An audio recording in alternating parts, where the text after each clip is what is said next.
So our next story is revolving around this figure some of you may have heard of, and his name is JD Vance, right?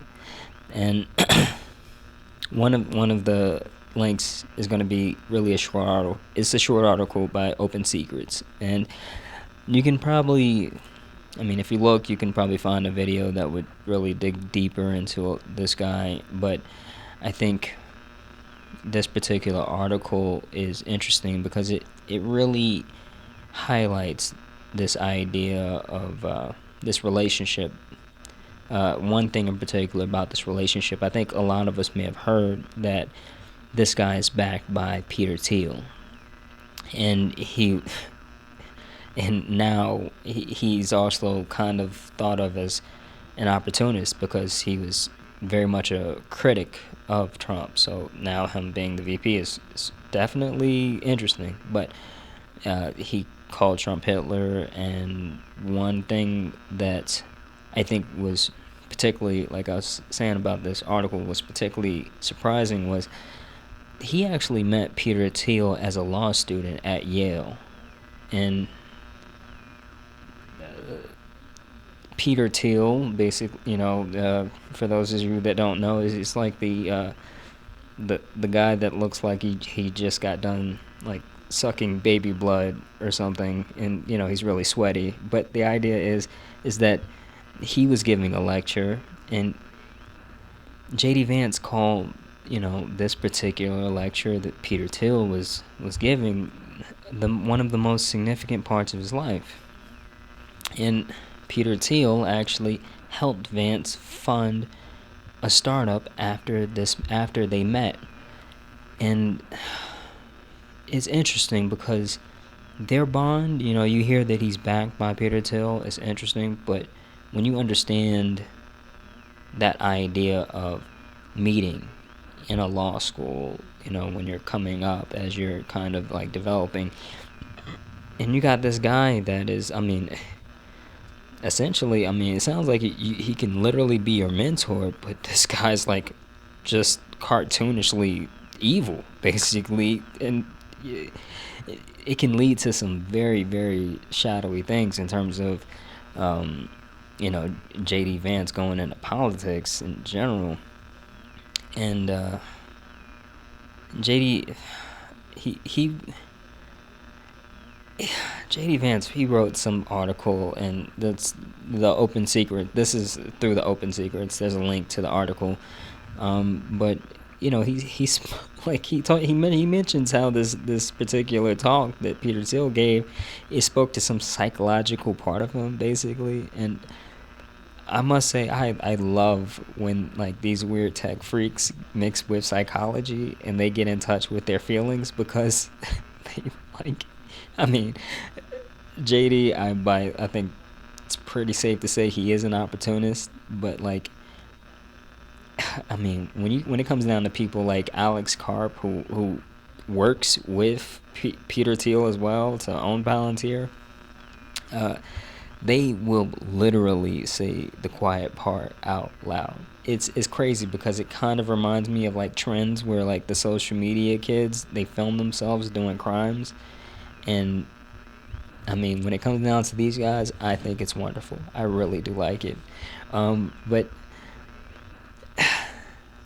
this guy, he like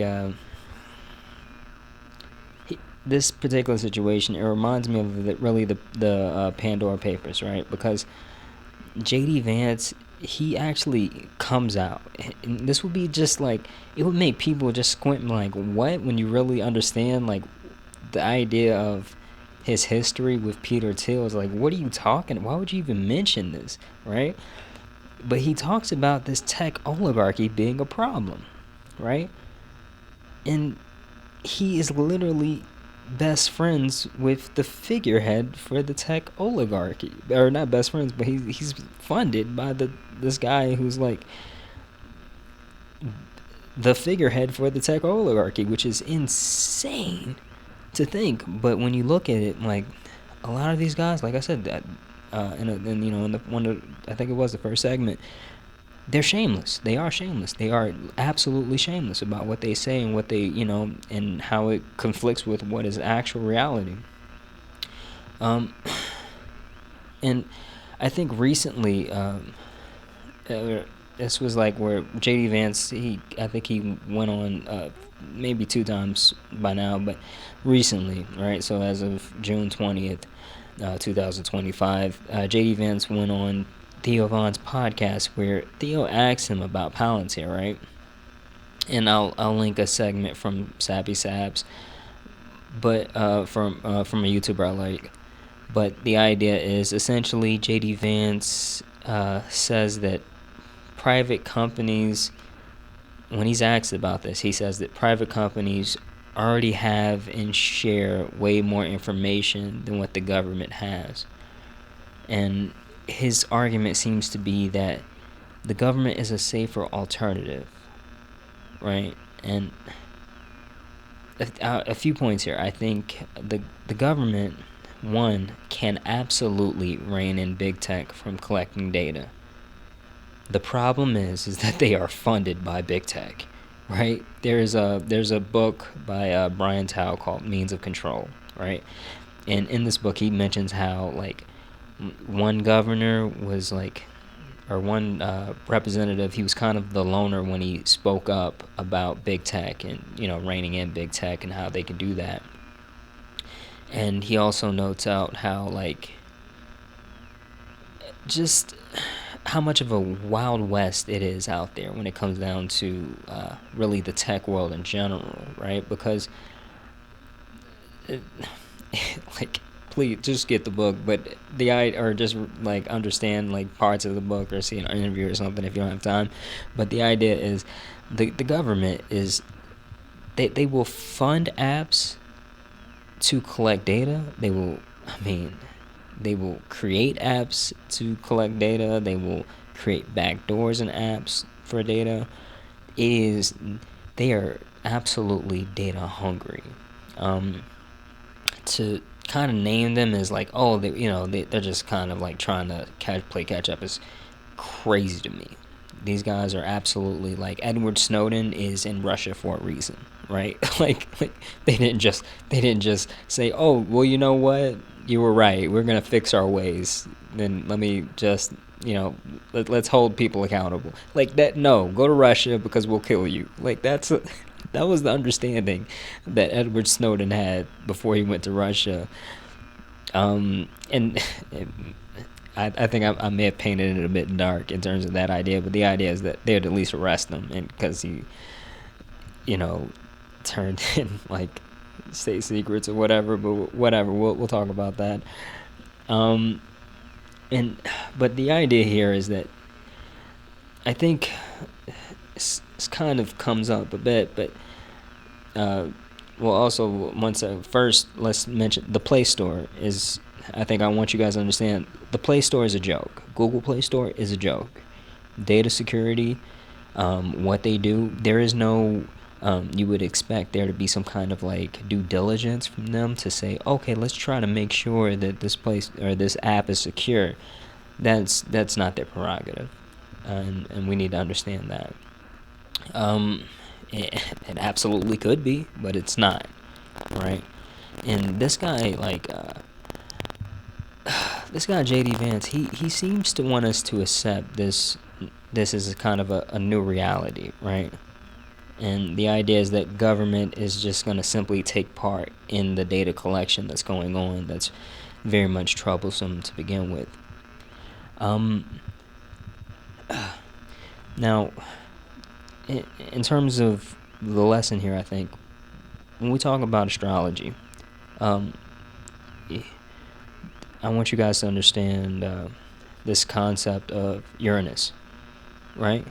It's known, this is a planet, and it's known as really the disruptor and the great awakener and the fixer, and it's also known for a lot of other things, but for now let's talk about this. And it's about to enter into the sign of Gemini, right? This is a sign that represents a spectrum, of course, but in this particular spectrum you will I really want you guys to focus on the fact that it rolls over phones, computers, and data.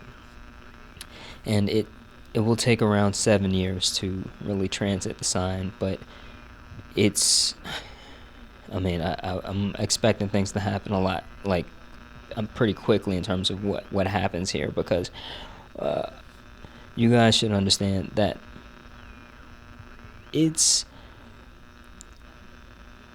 this transition that's taken place, that's likely, I would say that I'm going to say likely to take place, is going to be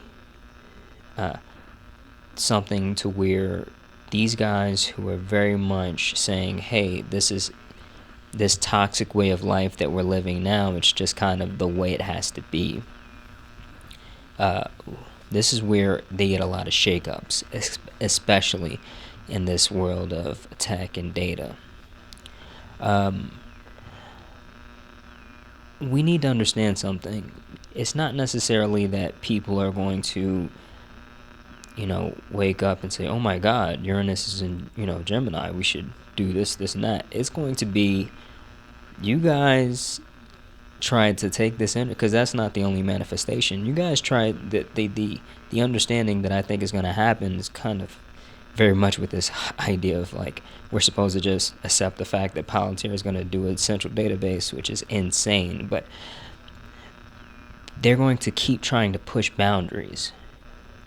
And the idea here is that people are going to come to a conclusion like, oh, you guys want to keep doing this stupid shit. And they're going to say, no, we're not going to do this. There's actually going to be another way that we're going to do this.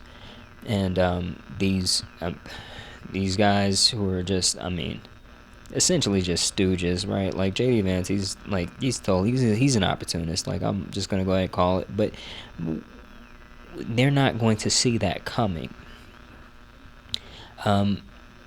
People have, this is well documented. People understand that this idea of how we use technology and the apps we use is very predatory, and they need to be reined in. JD Vance has an understanding that, this is just kind of the new way of life, and I definitely disagree. And this idea, this concept that I'm really working on, kind of designing this concept for the Foundry mixed use development, not Palantir's Foundry, Jesus Christ. But the idea is the Foundry is being really being designed to really address this idea and this ailment of how humans act with technology. And it's supposed to, it's designed to make it easy, particularly to live and exist and take part in society without a smartphone, right? And there's so much here. I think recently I've started looking into particularly things like mesh networks, which are basically just really just local internets, and how we can kind of maybe use that concept of mesh networks. But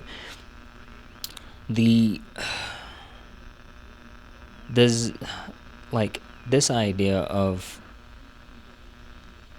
providing space and opportunity for us to repair our relationship with technology is very much needed and very much sought after. And I think people, there's a tremendous market for that, if you want to use business terms. In terms of the Foundry, I think there's kind of an adaptation building to where maybe there can be an opportunity to really provide a service, right? So for a service in terms of really in the form of a contract, to where representatives would sign and really agree to really this idea of a kind of a Foundry themed renovation, right? And the idea is that the city is agreeing to update its infrastructure and provide, in this case, we'll talk about mesh networks, for instance, and that would allow the people just, we'll call it open source connection amongst each other. And that right there is one idea that I've been kind of floating with.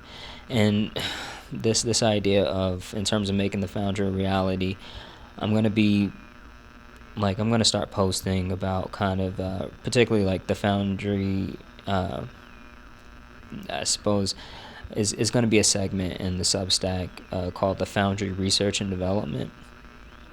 And I invite all you guys to check that out if you get the chance. And we want this particular idea of a contract when people come into the contract, or when people sign the contract in general, for people to understand when the foundry is being built that that municipality has agreed that the power belongs to the many, not the few, not the people who can pay politicians. They will have to be accountable to the people.